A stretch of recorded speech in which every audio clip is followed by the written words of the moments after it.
Hello, friends. How are you? How's things? It is snowing here. We're supposed to get an inch of snow. School got released early today. Very strange. Yeah, I tried something last night. I experimented last night, and I do not like the results, and I don't know what to do about it. Probably won't do anything about it. I'll probably just forge ahead as always because this is kind of one of those projects that doesn't really matter. But I tried a new product.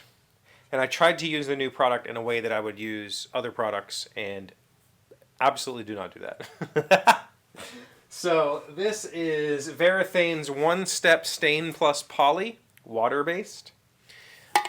This is the project for my sister that I need to have done very, very soon, like this week soon. And so this is going in a laundry room, and I wanted to do like a good poly finish, which I have done a lot of. I've used a lot of water-based poly in my life. I've made a video about how I use it incorrectly and have great results. So I wanted to seal this since it's going in a laundry room, but I also needed to stain it. A white pine wouldn't look right in there. So putting on a stain and then letting that cure and then using oil-based poly, I just don't have time for it. I'm in a time crunch here. I guess I could have put on a stain and then sealed it with shellac and then put a water-based poly over that. Maybe I could have gotten away with that.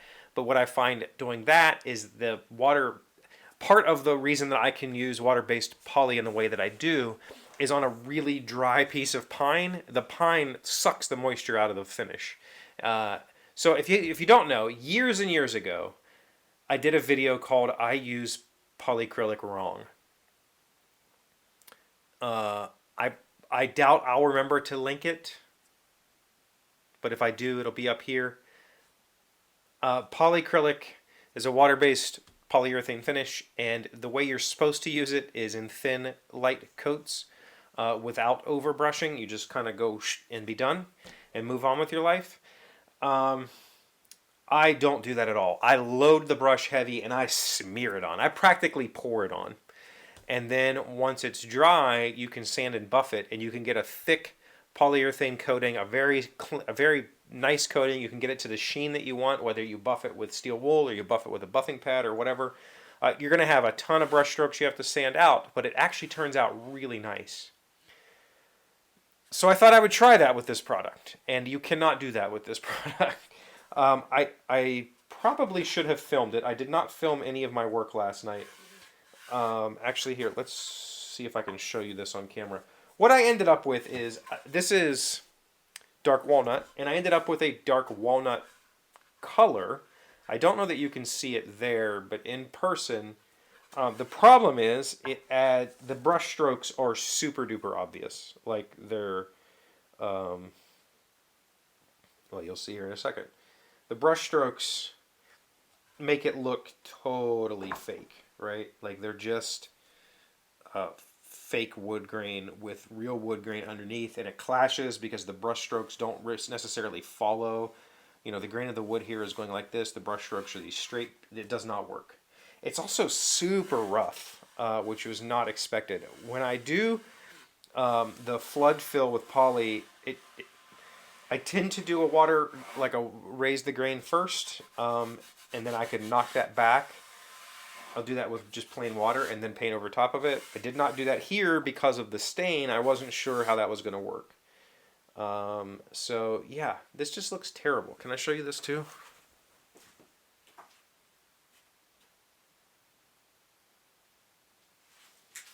I mean, ultimately, I think my sister won't care. I think she would like it if I put it together like this. I don't think she would give a shit that it's this really weird brushstrokey mess, streaky mess.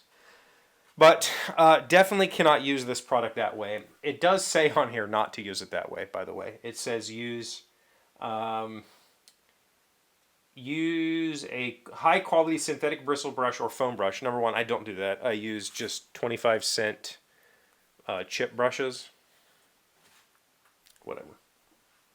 Sometimes you have to pick a bristle out. Oh well. Brush on in the direction of the grain. Apply a thin coat until a uniform film has been achieved to prevent brush marks. Avoid excessive brushing. Some grain Grain raise may occur. Lightly sand 220. Wipe off sanding dust. One coat application is recommended. If desired, additional coats can be applied within 1 hour dry time between coats. Yeah. So as I was doing it, I did try the thin thing. And sure, the stain looked like it stained the wood. But it also was going to provide zero protection. Like, I don't think there was any poly. I was really hopeful that I could get this to kind of settle out and be like a nice poly finish, a sheen, or a protection. I don't think that I got any of that out of this product. I feel like this product is more like an alcohol stain with a little bit of poly mixed in or something like that. It just doesn't. You're definitely not going to get that plasticky poly, and maybe that's what you want. Maybe I could have thinned this with a little bit of distilled water and rubbed it on. That might have helped and just done tons of coats, but the thing would just get darker and darker and darker as you go. So I don't know. I don't know that I'm sold on this product. I don't know that I'm necessarily not sold. I'm going to sand it, and we'll probably get rid of most of these brush strokes, and then I might just go over it with regular water-based poly, or I don't know what I'm going to do, but I should not have done what I did.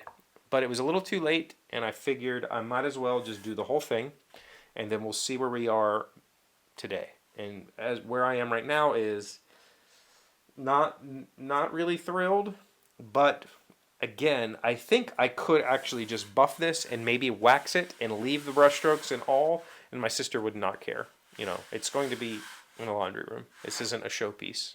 It's a utility piece, and I don't think she would give much of a damn. I did get some loading, like, I have some spots on here that I'll have to do something about where I got way too much pulled up that look terrible. Yeah, not a fan. I don't know. Have you used this kind of thing? Tinted polyurethane? I mean, I'll continue to use it until the can's gone. I don't throw finish away, but oh well. Lesson learned. Don't do what I do and flood coat stained polyurethane. I will absolutely recommend flood coating regular polyurethane, or regular water-based polycrylic, Minwax polycrylic specifically. I have not done that procedure with other brands of water-based poly. Only Minwax polycrylic. I just slather it on and then let it dry and buff it out, and it turns out great. I mean, it turns out great in that you get the plastic like coating and not the feel of the wood. I would say this is like, if anything, you know what this feels like, one coat or maybe two coats of a wipe-on poly, where you feel like there's no protection whatsoever. Like you haven't started to build layers yet. And I put this on pretty thick. I mean, I think that's pretty evident. Okay, there you are. How not to use Varathane's one-step, is that what it's called? Yeah, one-step stain plus poly. Don't use it this way. It doesn't work. Thank you for watching this video.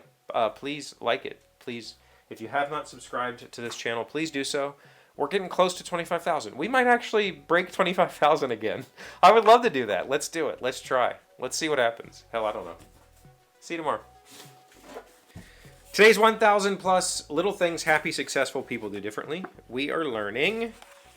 What have we been learning? Oh, 16 harsh truths that make us stronger. We are on number 3. Right now, there's a lot you don't know. The day you stop learning is the day you stop living. Embrace new information and think about it and use it to advance yourself. I think that's what I've been trying to say for the last 9 years of this channel. Like, keep going. Keep learning. Don't stop. There's a lot more out there that you don't know.